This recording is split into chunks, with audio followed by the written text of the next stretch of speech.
सोमवार व्रत कथा। ओम नमः शिवाय।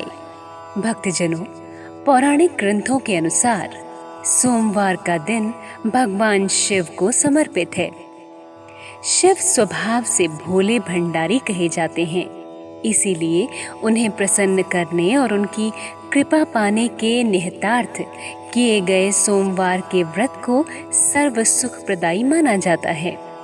नारद पुराण के अनुसार सोमवार व्रत में व्यक्ति को प्रातः स्नान करके शिव जी को जल और बेलपत्र चढ़ाना चाहिए तथा शिव गौरी की पूजा करनी चाहिए। शिव पूजन के बाद सोमवार व्रत कथा सुननी चाहिए। इसके बाद केवल एक ही समय भोजन करना चाहिए।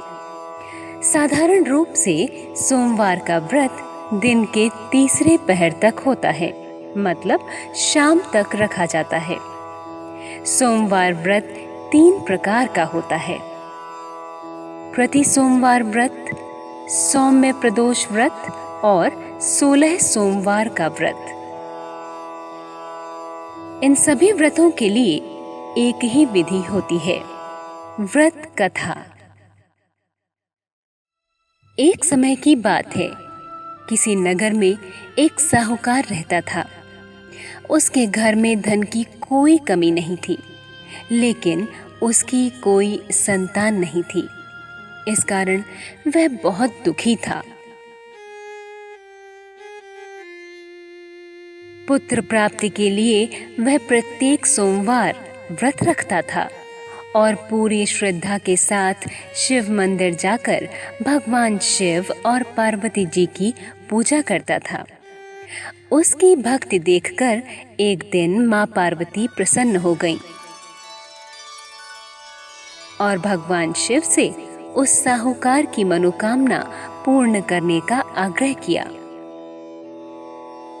पार्वती जी की इच्छा अनुसार भोले भंडारी ने कहा, हे पार्वती, इस संसार में हर प्राणी को उसके कर्मों का फल मिलता है और जिसके भाग्य में जो हो उसे भोगना ही पड़ता है। लेकिन पार्वती जी ने साहूकार की भक्ति का मान रखने के लिए उस मनोकामना को पूर्ण करने की इच्छा जताई। माता पार्वती के आग्रह पर शिव जी ने साहूकार को पुत्र प्राप्ति का वरदान तो दिया, लेकिन साथ ही यह भी कहा कि उसके बालक की आयु केवल 12 वर्ष होगी। माता पार्वती और भगवान शिव की बातचीत को साहूकार सुन रहा था। उसे ना तो इस बात की खुशी थी और ना ही दुख। वह पहले की भांति शिव जी की पूजा करता रहा। कुछ समय के बाद साहूकार के घर एक पुत्र का जन्म हुआ। जब वह बालक 11 वर्ष का हुआ तो उसे पढ़ने के लिए काशी भेज दिया गया। साहूकार ने पुत्र के मामा को बुलाकर उसे बहुत सारा धन दिया और कहा, तुम इस बालक को काशी विद्या प्राप्ति के लिए ले जाओ और मार्ग में यज्ञ कराना। जहाँ भी यज्ञ कराओ वहाँ ब्राह्मणों को भोजन कराते और दक्षिणा देते हुए जाना। दोनों मामा भांजे इसी तरह यज्ञ कराते और ब्राह्मणों को दान दक्षिणा देते काशी की ओर चल पड़े। रात में एक नगर पड़ा, जहाँ नगर के राजा की कन्या का विवाह था, लेकिन जिस राजकुमार से उसका विवाह होने वाला था वह एक आंख से काना था। राजकुमार के पिता ने अपने पुत्र के काना होने की बात को छिपाने के लिए एक चाल सोची। साहूकार के पुत्र को देखकर उसके मन में एक विचार आया। उसने सोचा, क्यों ना इस लड़के को दूल्हा बनाकर राजकुमारी से विवाह करा दूं। विवाह के बाद इसको धन देकर विदा कर दूंगा और राजकुमारी को अपने नगर ले जाऊंगा।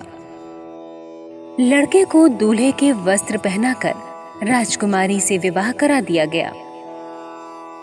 लेकिन साहूकार का पुत्र ईमानदार था। उसे यह बात न्याय संगत नहीं लगी। उसने अवसर पाकर राजकुमारी की चुन्नी के पल्ले पर लिखा, तुम्हारा विवाह तो मेरे साथ हुआ है, लेकिन जिस राजकुमार के संग तुम्हें भेजा जाएगा वह एक आंख से काना है। मैं तो काशी पढ़ने जा रहा हूं। जब राजकुमारी ने चुन्नी पर लिखी बातें पढ़ी तो उसने अपने माता पिता को यह बात बताई। राजा ने अपनी पुत्री को विदा नहीं किया, जिससे बारात वापस चली गई।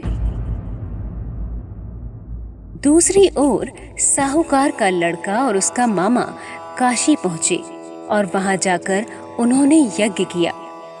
जिस दिन लड़के की आयु 12 साल की हुई उसी दिन यज्ञ रखा गया।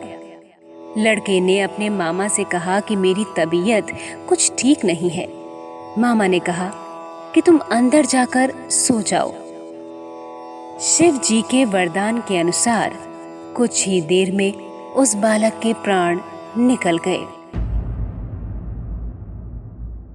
मृत भांजे को देख उसके मामा ने विलाप शुरू किया।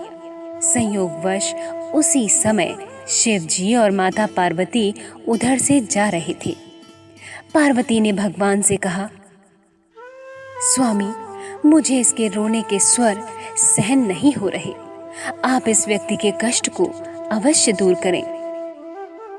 जब शिव जी मृत बालक के समीप गए तो वह बोले, यह उसी साहूकार का पुत्र है जिसे मैंने 12 वर्ष की आयु का वरदान दिया था। अब इसकी आयु पूरी हो चुकी है। लेकिन मातृभाव से विभोर माता पार्वती ने कहा, हे महादेव, आप इस बालक को और आयु देने की कृपा करें, अन्यथा इसके वियोग में इसके माता पिता भी तड़प तड़प कर मर जाएंगे। माता पार्वती के आग्रह पर भगवान शिव ने उस लड़के को जीवित होने का वरदान दिया। शिव जी की कृपा से वह लड़का जीवित हो गया। शिक्षा समाप्त करके लड़का मामा के साथ अपने नगर की ओर चल दिया। दोनों चलते हुए उसी नगर में पहुंचे जहां उसका विवाह हुआ था। उस नगर में भी उन्होंने यज्ञ का आयोजन किया। उस लड़के के ससुर ने उसे पहचान लिया और महल में ले जाकर उसकी खातिरदारी की और अपनी पुत्री को विदा किया। इधर साहूकार और उसकी पत्नी भूखे प्यासे रहकर बेटे की प्रतीक्षा कर रहे थे। उन्होंने प्रण कर रखा था कि यदि उन्हें अपने बेटे की मृत्यु का समाचार मिला तो वह भी प्राण त्याग देंगे।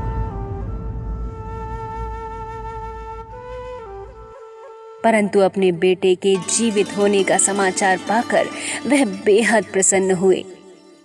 उसी रात भगवान शिव ने व्यापारी के स्वप्न में आकर कहा,